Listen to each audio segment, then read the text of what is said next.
Hello everyone, my name is Rogério Lopes, a researcher from INEGI, Portugal, and at the moment I am a PhD candidate. Today I'm going to give you a presentation on a study of frontal impact on coach dorsal system pseudodynamic test in the 4th International Conference on Structural Integrity. The research teams include me, Engineer Francisco Barros, Professor Queiroz Melo, Engineer Nuno Ramos, Dr. Pedro Moreira from INEGI. And from Caetano includes Engineer Rafael Cunha, Engineer Ricardo Moreira, and Engineer Rui Rodrigues. This presentation includes a short introduction of a study of a door when a coach is subjected to a frontal crash accident, a review of pseudodynamic techniques, the used procedure, where it includes train gauge technology, the experimental design setup, and digital image correlation procedure.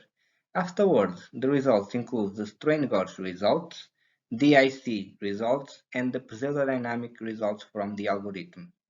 At the end, I'm going to present you the conclusions. Nowadays, testing automotive structures constitutes a crucial procedure to certificate the vehicles. In this work, a coach will be studied when subjected to a frontal impact, although there are few regulations that the manufacturers can follow. The most appropriate regulation calls R29, which is narrowed to trucks, although can be adapted to our case. This first work represents a preliminary test, where the door system will be studied to a frontal impact. Following the R29 regulation, a pendulum must impact the front of the vehicle at 55 kilojoules, which its mass shouldn't exceed 1,500 kilograms. In this preliminary test, it was assumed that only 3% of the total mass of the pendulum would be absorbed by the door. In order to study the dynamic behavior, a pseudodynamic test will be assessed. I'm going to show you and explain you in the next slide this technique. The system will measure the strain in 6 different places, and the main frontal panel will be measured using DIC. What is a pseudodynamic procedure? This procedure represents a powerful tool to study the dynamic behavior of a structure statically. An algorithm that comprises a set of equations is developed, in this case via MATLAB. These equations are based on the theorem of amount of movement. Knowing the variation of the velocity, there is a possibility to virtually know the following velocity of the impactor. Then the displacement. The tool internally controls the inertia and damping properties, and the stiffness comes from the acquisition of the values. The user only interested the internal reaction of the load cells and the displacement. This tool acts in loop and stops when the virtual velocity of the impactor is zero. According to the literature, this process is able to return precise and reliable results. As you can see in the figure, this system is equivalent to a 1 degree of freedom system, where a rigid object in movement strikes the deformable body, where all the energy will be transferred from the body in movement to the deformable body. The velocity of the deformable body starts in zero, then increases, while the rigid body decreases.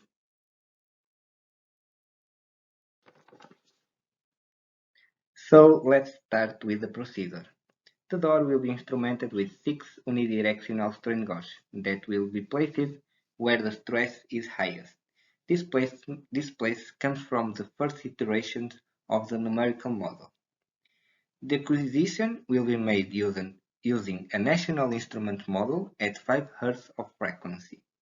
Please see the figure at your left side where the strain gauges are distributed in the door, and the figure at your right where the radial position of the strain gauge is present. Regarding the 3D DIC, this technology is also used in order to access the deformation and the displacement of the main front aluminum panel. Please see at your left figure the experimental setup, and the right figure the front panel after painting with pickle pattern.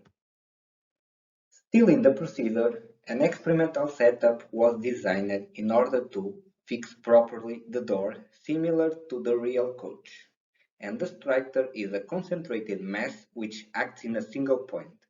This adapter is directly connected to the load cell, which will compress the door according to the pseudodynamic algorithm. The adapter was designed to fit perfectly the geometry of the door. The results. And this slide is the regard of the strain. The strain gauge can be split according to the material where they are placed.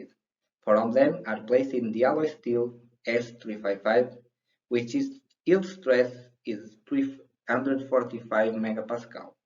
The other two is placed in the alloy steel DC01, which its yield stress is 140 megapascal. The only two strain gauges that suffered permanent deformation were the ones that were placed in DC01, while the other ones kept in the elastic behavior. Another interesting point is the regard of some of them act in tensile direction, then inverts its behavior. With the respect of the pseudodynamic results, like I mentioned before, a set of equations were formulated, so in that case it was possible to plot that result. Three plots are present. The virtual velocity of the impactor, as you can see, the initial velocity is around 8.56 meters per second, and in each step the velocity is updated and decreased. The initial decreasing of velocity is less than after, because of the initial stiffness of the door. The dynamic impactor would take approximately 8.5 milliseconds. Then we can see the displacement of the door, which there is an intrusion around 40 millimeters. Finally, the last plot is directly obtained from the load cell, reading the data. As you can see, after buckling happens, the door absorbs almost the same energy per increment of this displacement. In other words, we are in the plastic behavior of the door. If we calculate the area below the curves, we obtain the total absorbed energy that should be similar to the initial kinetic energy. Please remember the mass of the impactor, the equivalent mass of course, is 45 kilos at 8.56 meters per second. So if we calculate the deviation between the absorbed energy and the theoretical energy, we have a deviation of around 0.08 of percentage.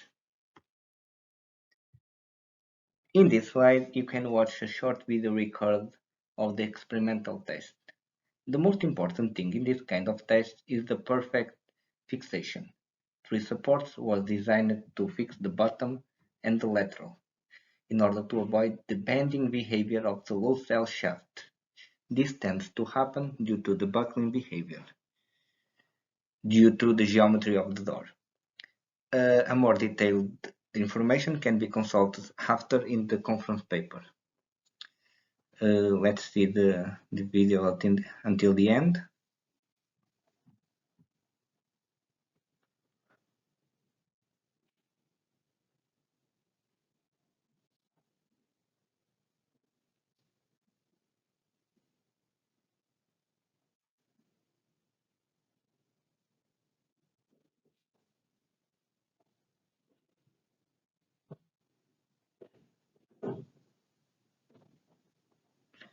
As you can see, in each step we applicate a little displacement. This displacement comes from the pseudodynamic algorithm. Here, in this slide, you can consult the final geometry of the door. Please remember, the door suffered an intrusion of about 40 millimeters. In the following slide, I'm going to show you the DIC results. In the figure at your left, you can see the front view. In the figure at your right side, you can see the back view. DIC correlation will acquire data in 3 dimensions. In this slide, a short video was prepared of all steps. This video represents the displacement of the frontal panel in the perpendicular direction. The maximum value is about 95.5 mm. The contour field demonstrates this value happens in the mid-zone in the direction of the application of the load. In other words, where the buckling happens. This contour field is regarding the principal strain in the final step, right before unloading the door. Respecting the strain in XX, YY and XY is as well presented in the last step. These figures will be deeply studied and mentioned when compared with the numerical results. This is present in other presentation. The last results of DIC are the displacement in all direction. Please see the last step of the contour field of the displacement. And as as I mentioned before, these results will be compared with the numerical results and mentioned in the other presentation. In order to conclude this presentation, an innovative procedure was presented. This practice is capable to provide accurate and reliable results respecting the dynamic behavior. This dynamic test is approached to a single degree of freedom model, which simplifies the model. This test informs the structural behavior and its mode of damage at propagation with virtual time. The door, when subjected to a frontal impact, evidenced a deformation that possibility to be open in case of accident. In this case, the buckling behavior was taken into account, and this occurrence can induce severe unexpected behavior. The last point is the regard of DIC that provided fulfilled data for displacement and strain values. Every panel area was measured. I would like to acknowledge Crash Project from INEGI. Thank you very much for your attention. Please, if you have questions or doubts, let me know. And of course, feel free to contact me.